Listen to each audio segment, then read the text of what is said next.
আসসালামু আলাইকুম রহমতুল্লাহ।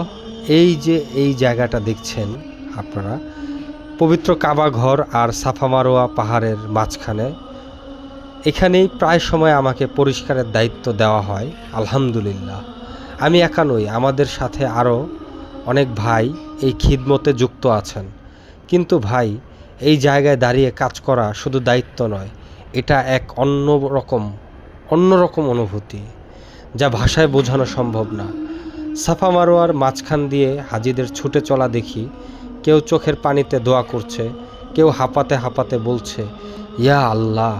এই দৃশ্য দেখলে নিজের চোখ আর হৃদয়, কি বলবো, হৃদয়কে থামিয়ে রাখা সম্ভব নয়।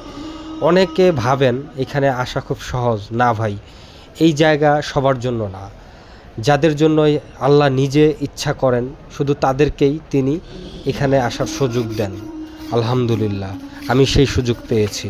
আমি এটাকে নিজের যোগ্যতা মনে করি না, এটা কোনো কৌশলও না, এটা শুধু আমার রবের পরিপূর্ণ পরিকল্পনা। তাওয়াফের আজকের এই ভিডিওটি কেমন লাগলো? হাজিদের সেবার জন্যই তাওয়াফ আর হারামের খিদমতই আমার জীবনের সবচেয়ে বড় সম্মান।